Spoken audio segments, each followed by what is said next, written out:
శ్రీ శ్రీ విద్యారణ్య స్వామి వారి వేదాంత పంచదశి 19వ భాగం 35:25 4వ ప్రకరణంలో ఉన్న దూరదేశం గతే పుత్రే జీవిచ్చేవాత్రితత్పిత విప్రలంభకవాక్యేన మృతం మత్వా ప్రరోదితి. పుత్రే కుమారుడు దూరదేశానికి గతే వెళితే జీవించి ఉండే అత్ర ఇక్కడ తనయ తత్పిత వాడి తండ్రి విప్రలంభవాక్యేన మోసగాని మాట చేత మృతం చచ్చిపోయాడని మత్వా తలచి ప్రరోదితి ఏడుస్తున్నాడు. దూరదేశంలో కొడుకు ఉంటే నిజంగా సజీవుడై ఉన్నా మోసగాడెవడు తన కొడుకు చచ్చిపోయాడని చెప్పిన మాట తండ్రికి దుఃఖాన్ని పొందింప చేస్తోంది కదా. బాహ్యపుత్రుడు ఉన్నా మనోమయపుత్రుడు నశించడం చేత తండ్రికి దుఃఖం కలిగేది. మృతేపి తస్మిన్ వార్తాయాం అశ్రుతాయాం నరోదితి అత సర్వస్య జీవస్య బంధకృన్మానసం జగత్. తస్మిన్ ఆ కొడుకు మృతేపి చచ్చిపోయిన వార్తాయాం మరణ వార్త అశ్రుతాయాం అంటే వినబడనప్పుడు అశ్రుతాయాం శృతం అంటే వినబడనప్పుడు నరోదితి ఏడబడు వార్త తెలిస్తేనే ఏడిచాడు. అతగా అందుచేత సర్వస్య జీవులందరికీ మానసం అంటే జగత్ మనోమయ ద్వైతం బంధకృత్ సుఖ దుఃఖాలను కలిగిస్తుంది, మనసే కలిగిస్తుంది. అలాంటి పుత్రుడు చచ్చాడు అనే వార్త తండ్రికి తెలియనంత వరకు వాడికి సుఖం లేదు కదా తండ్రికి. అంచేత మనోమయ ప్రపంచమే బంధహేతువని పై 2 శ్లోకాలు చెప్పు. విజ్ఞానవాదో బాహ్యార్థే వయ్యాధ్యాత్స్యాదిహేతి చేత్ నహుర్యాకారమాధాతుం బాహ్యస్యాపేక్షితత్వతః. బాహ్యార్థే బయట వస్తు బాహ్య వస్తు వైయధ్యాత్ వ్యర్థం అవటం వల్ల ఇక ఇక్కడ విజ్ఞానవాదం శాదితి చేత్ అవుతోంది. హృది అకారణంగా చిత్తంలో బాహ్య వస్తు రూపం ఆధాతుం కలిగించటానికి బాహ్యస్య బాహ్యము యొక్క అపేక్షితత్వ అంటే కావలసి రావటం చేత్ నా విజ్ఞానవాదం కాదది. కనుక మనస్సులో ఆకారాన్ని కలిగించటానికి బాహ్య వస్తువపేక్ష మేము కావాలని అంటున్నాం. కనుక అలాంటి అపేక్ష బుద్ధిగా అనవసరమనే విజ్ఞానవాదంతో మా వాదం చేరదు అంటున్నారు విద్యారణ్య స్వామి. వైయధ్యమస్తు వాసహ్యం న హరయితం ఇస్మతి మేస్మహి ప్రయోజనం చపేక్షంతే న ప్రయోజనం అపేక్షంతే న మానావితి స్థితి.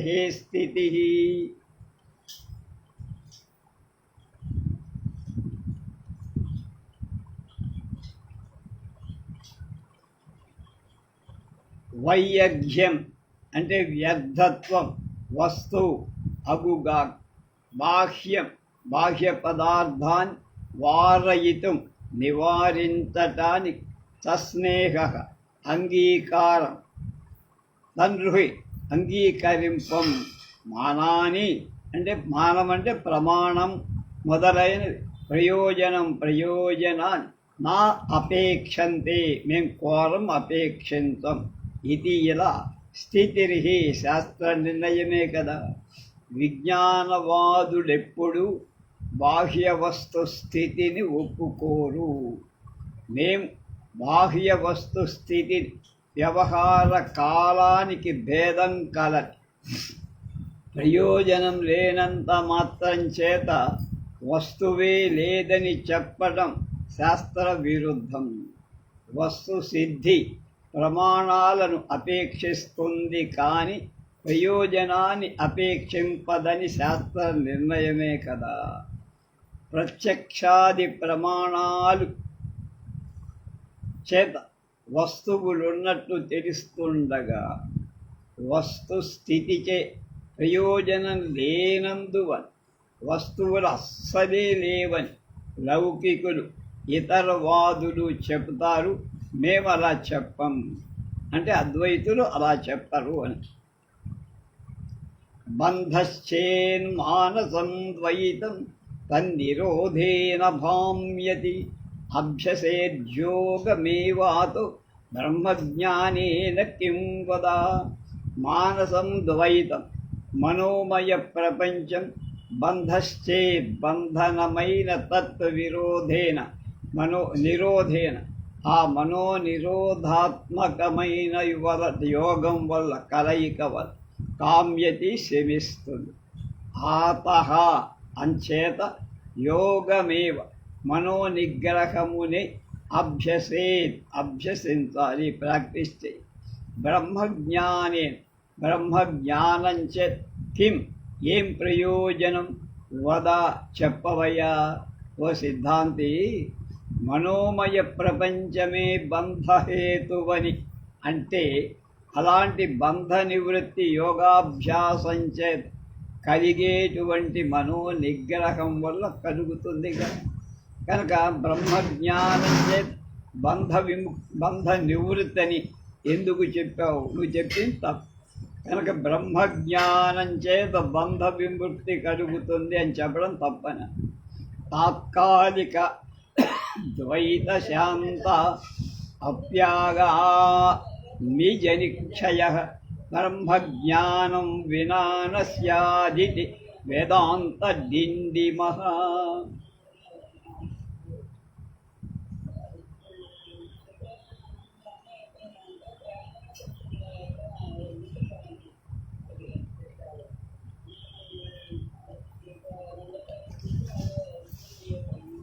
తాత్కాలిక ద్వైత శాంతాన తాత్కాలికంగా ద్వైతం శమించిన ఆగామి జనిక్షయ రాబోయే జన్మక్షయం బ్రహ్మజ్ఞానం విన బ్రహ్మజ్ఞానం లేనిది నస్యాదితి కలగదని వేదాంత డిండిమః అంటే ఉపనిషత్ సిద్ధాంతం.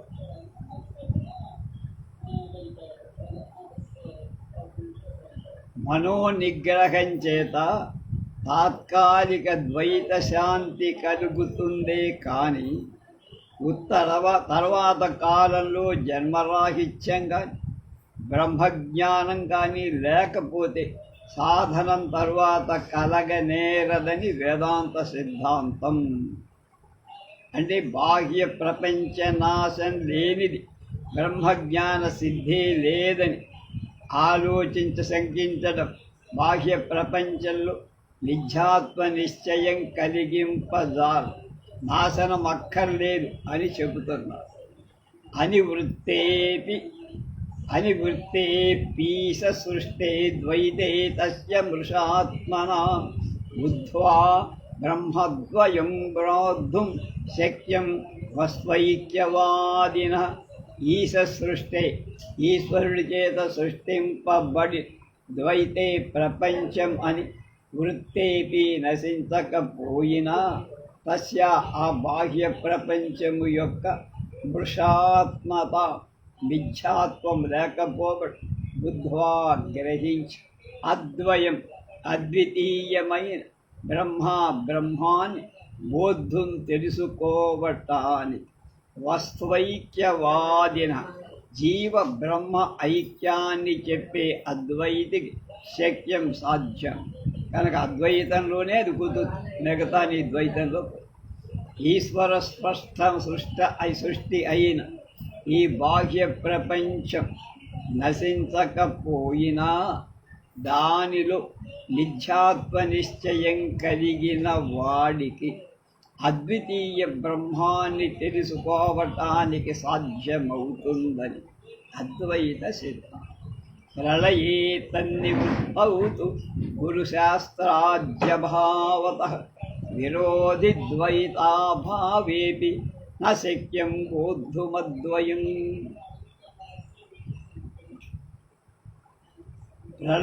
ప్రళయకాలంలో తన్నివృత్తౌ ఆ బాహ్య ప్రపంచము యొక్క నివృత్తి కలుగుతుండగా గురుశాస్త్రాజ్యభావత గురుశాస్త్రాదులు లేకపోవటం వల్ల విరోధి ద్వైతాభావే అద్వితీయానికి విరోధి అయిన ద్వైత ప్రపంచం లేకపోయిన అద్వయం అద్వితీయమైన బ్రహ్మాన్ని బోద్ధం తెలుసుకోవటానికి నశక్యం సాధ్యం కాదు.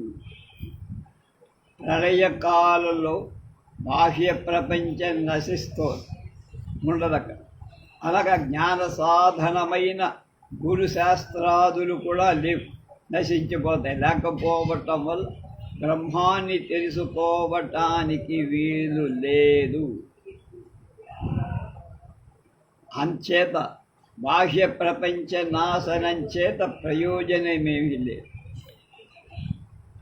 అబాధకం సాధకం చ ద్వైతమీశ్వర నిర్మితం అవపేతుమసఖ్యం చాస్థాం తద్వేష్యతే కుతః. ఈశ్వర నిర్మితం, పరమేశ్వరుడి చేత నిర్మించబడిన ద్వైతం ఈ ప్రపంచం అబాధకం, బ్రహ్మజ్ఞానానికి ప్రతిబంధకం కాదు. సాధకంచ అంటే సాధనాను కూడా అవసేతం నశింపచేయటాన్ని అశక్యంచ అశక్యం కానిది అవుతుంది. ఇది అందుకని తత్ ఆ బాహ్య ప్రపంచం ఆస్థాం ఉంటే ఉండని నీకేం సొమ్ము పోయింది. కుతః ఎందువలన ద్వేష్యతే ద్వేషింపబడు, బాహ్య ప్రపంచాన్ని ద్వేషించడం ఎందుకు? అది కనుక బ్రహ్మ సాక్షాత్కారానికి బాహ్య ప్రపంచం ప్రతిబంధకం కాదు, కనుక సాధకం కూడా అవుతుంది. అది సాధించడానికి ఒక మార్గం. అలాంటి సమయంలో బాహ్య ప్రపంచం ఉండటం వల్ల నీకెందుకు ద్వేషం, బాధ? బాహ్య ప్రపంచం ఉన్నా జీవుడి దాని మీద మిథ్యాత్వ నిశ్చయం, ఇది మిథ్యా అనే భావం ఏర్పడితే అలాంటి ద్వైతం వల్ల సుఖ దుఃఖాలు లేవు. అది కాదు, దాన్ని నశింపచేయటం కూడా అశక్యం.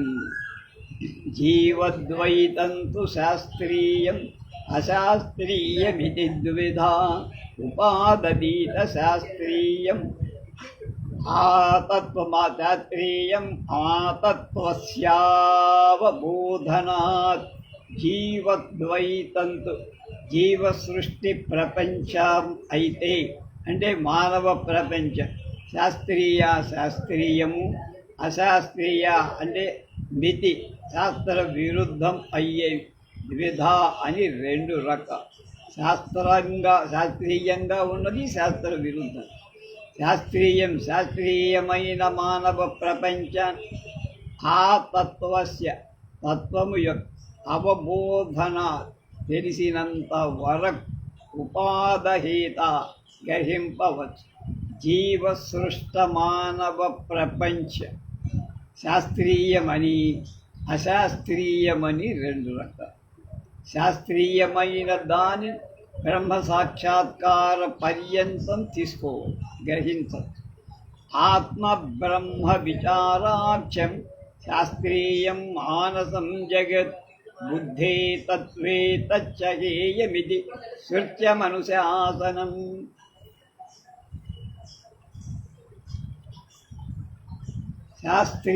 శాస్త్రీయమైన మానసం జగత్ మానవ ప్రపంచం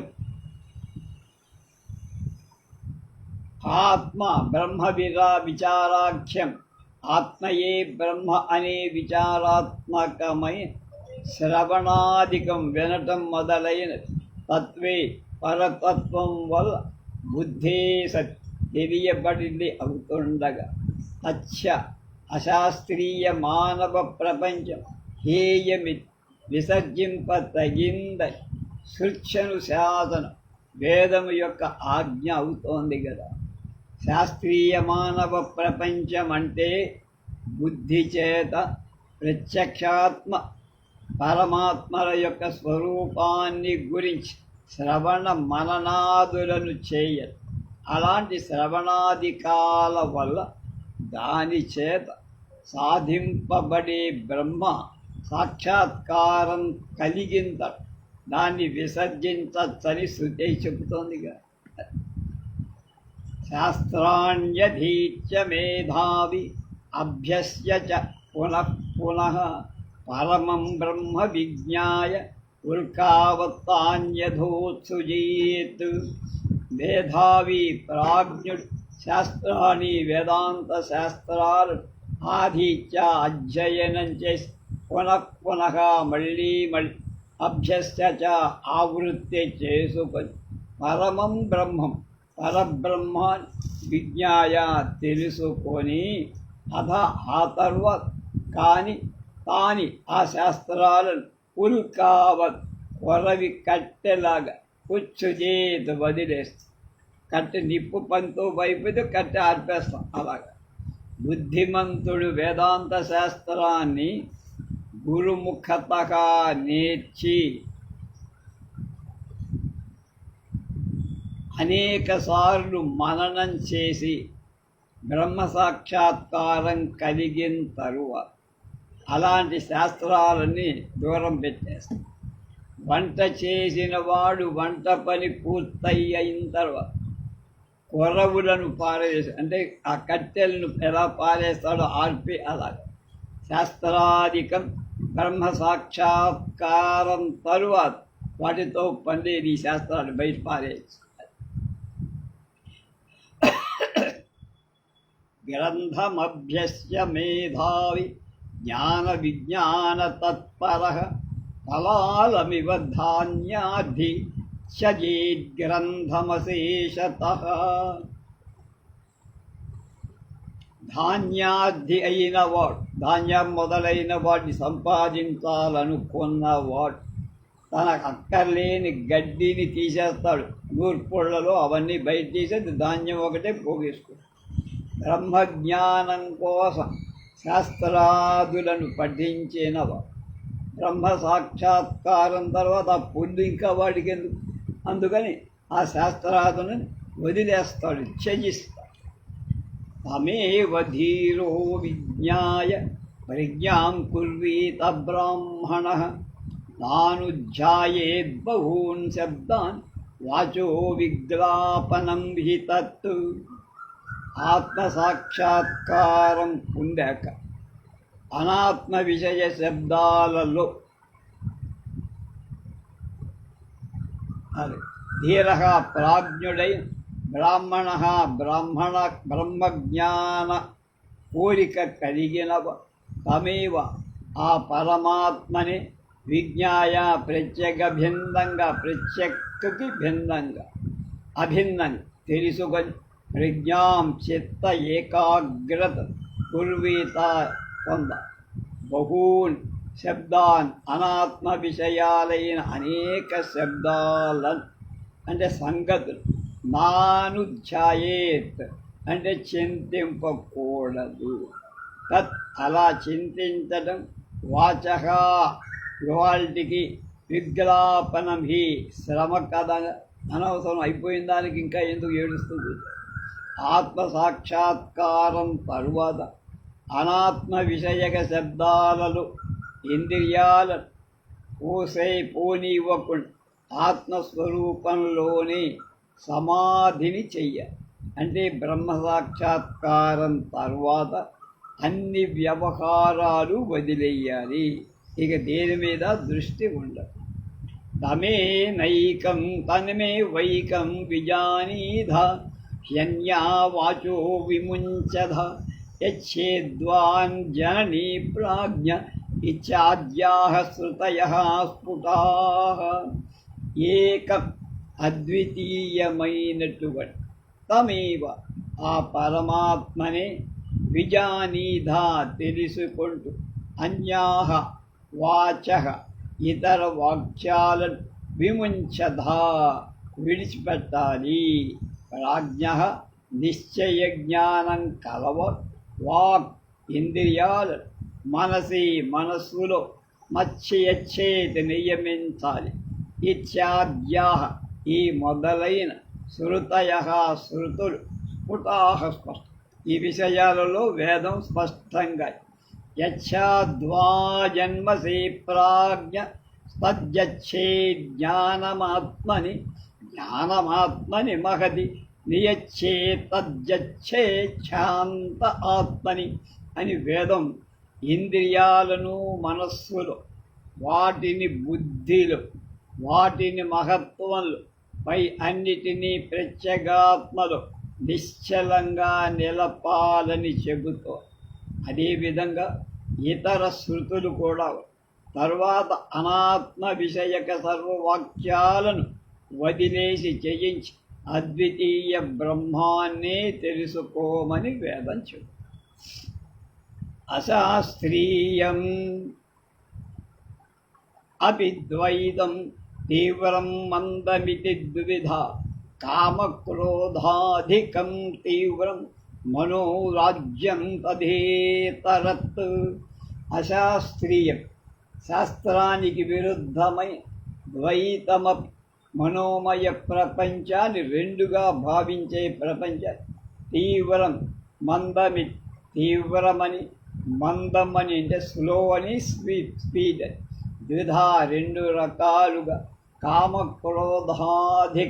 కామక్రోధాదులతో కూడుకొని మనోమయ ప్రపంచం తీవ్రమనబడు. రథ అట్లాగే మనోరాజ్యం ఎప్పుడు విషయ జ్ఞానాన్ని ఇతరే ఉంటే అది మందమనబడు. అశాస్త్రీయ మానవ ప్రపంచం తీవ్రమని మందం అని రెండు రకం. కామక్రోధాలతో చేరింది తీవ్రమంది. స్త్రీ సరచందనాది విషయ జ్ఞానంతో చేరింది మందం అని చెప్పారు. అంటే శాస్త్రీయ ద్వైతం తత్వజ్ఞాన అనంతరమే ఛేదించాలని ఎందుకు చెప్తారు అని దానికి చెప్తున్నాడు సమాధానం. ఉభయం తత్వబోధాత్ ప్రాగ్నివార్యం బోధసిద్ధయే శమసమాహితత్వంచ సాధనేషు శృతం తతః. తత్వబోధన తత్వజ్ఞానానికి ప్రాక్కు ముందు బోధసిద్ధయే జ్ఞానలాభం కోసం ఉభయం రెండు విధాలైన అశాస్త్రీయ మానస ప్రపంచాలు విచారించాలి. తతః అందుచేత్ సాధనేషు బ్రహ్మజ్ఞాన సాధనలో శమః శాంతి సమాహితత్వంచ ఏకాగ్రత శృతం చెప్పబడి. ఇక రెండు కావు. తీవ్ర మందాలైన అశాస్త్రీయ వివిధ మానస ప్రపంచాన్ని వేదాంత శ్రవణ ఆరంభంచే విడిచేయాలి.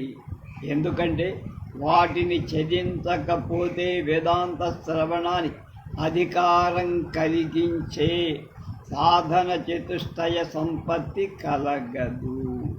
తీవ్ర మానస ప్రపంచాన్ని విడవకపోతే శాంతి కూడా ఉండదు, సమాహితత్వం కూడా కుదరదు. విషయ చింతనం వదలకపోతే వైరాగ్యం కూడా కుదరదు. ఈ అర్హతలు లేకపోతే బోధ అస్సలు ఎవడైనా ఏదైనా చెప్పినా అర్థం కాదు. సాధన చతుష్ట సంపత్తి అంటే నిత్యానిత్య వస్తు వివేకం, ఇహా ఆముష్మితార్థ సంభోగ విరాగం, సమాధి షట్కట సంపత్తి, షట్క సంపత్తి, ముముక్షత్వం అనేవి 4. సత్య వస్తువు బ్రహ్మమని, ప్రపంచం అసత్యమని తెలియటం అనేది నిత్యానిత్య వివేకం. ఇహలోక పరలోక వస్తు భోగాలలో కోరిక లేకపోవటమే ఇహ ఆముత్ర ఫలభోగ విరా. శమం, దమం, ఉపరతి, తితిక్ష, సమాధానం, శ్రద్ధ అనేటువంటి కలిగి ఉండటం సమాధి షట్క సంపత్తి. మోక్షాన్ని పొందాలనే కోరిక, దృఢ నిశ్చయం, బుద్ధి కలిగి ఉండటం ముముక్షత్వం అవుతుంది. ఈ 4 ఒకదాని కంటే ఒకటి బలవత్తరం. ఈ సాధన చతుష్టయ సంపత్తి కలిగిన తరువాతే సద్గురువు దగ్గర వేదాంతం శ్రవణాలు చెయ్య, లేకపోతే నీకేమి అక్షరం కూడా అంటారు. బోధాదోర్ధ్వం తద్ధేయం జీవన్ముక్త ప్రసిద్ధయే కామాది క్లేశబంధేన యుక్తస్య నహి ముక్తదా. ముక్తత జీవన్ముక్తి ప్రసిద్ధయే, జీవన్ముక్తి లాభానికై. బోధాద్ ఊర్ధ్వం అంటే జ్ఞానం కలిగిన తరువాత తత్ ఆ తీవ్ర మందమానవ ప్రపంచం హేయం విడువపెట్ట. కామాది క్లేశ బంధేన యుక్తస్య, కామాది వ్యసనాల వల్ల బంధంలో చిక్కుకొనిన వాడికి ముక్తత ముక్తి నహి రాదు లే. కనుక కామ క్రోధాదులు తీవ్ర మంద మానస ప్రపంచం ముక్తి ప్రతిబంధకం వానికి. అందువల్ల వాటిని బోధనానంతరం విహింపకూడదు, మళ్ళీ వాటిని పట్టుకో. జీవన్ముక్తిర్యం మా భూత్ జన్మాభావే త్వహం కృతి తర్హి జన్మాపి తేస్త్యేవ స్వర్గమాత్రాత్ కృతి భవాన్. ఇయం ఈ జీవన్ముక్తి, జీవన్ముక్తి మా భూత్ లేకపోవేవాడు అహం నేను జన్మభావేతు జన్మరాహిత్యం కలుగుతుండగా కృతార్థుడనవుతాను. తర్హి అలా అయితే తే నీకు జన్మాని జన్మం అశ్చేవ ఉంటుందిరా అబ్బాయి. భవాన్ నువ్వు స్వర్గమాత్రాత్ స్వర్గభోగం వల్లనే కృతి ధన్యుడవు. నాకు విదేహముక్తి చాలు అంటే నీవు ఆ తీవ్ర మందరూపం కల ద్వైతాను విసర్జించకపోతే నీకు విదేహముక్తి కలగదు. నీకు వేదాంత శ్రవణమనే పుణ్యకర్మ వల్ల స్వర్గం మాత్రం దొరుకుతుంది.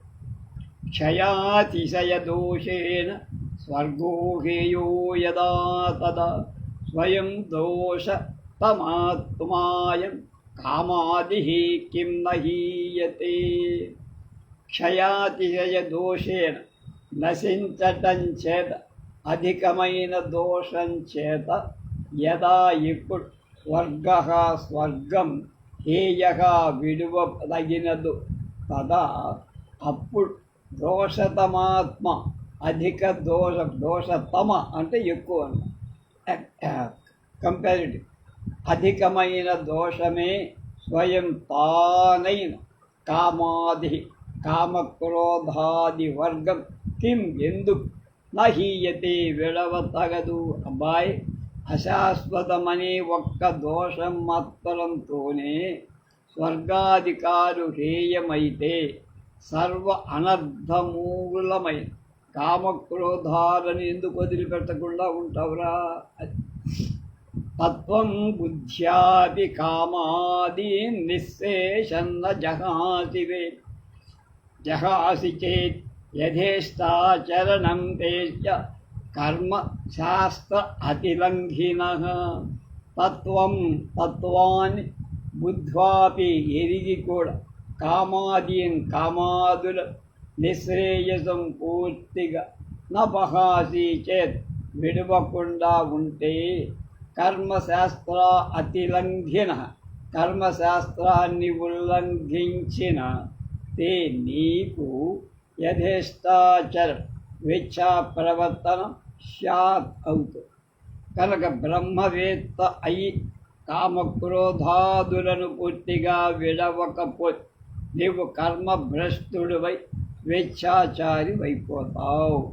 అంటే నీవు బ్రహ్మవేత్త అనే అభిమానం చేత విధి నిషేధ రూపమైన కర్మశాస్త్రాలు అతిక్రమించి కామక్రోధాదుల యొక్క వశంలో ప్రవర్తిస్తుంటే నీ ఇష్ట ప్రకారం ప్రవర్తించిన వాడవవుతావు.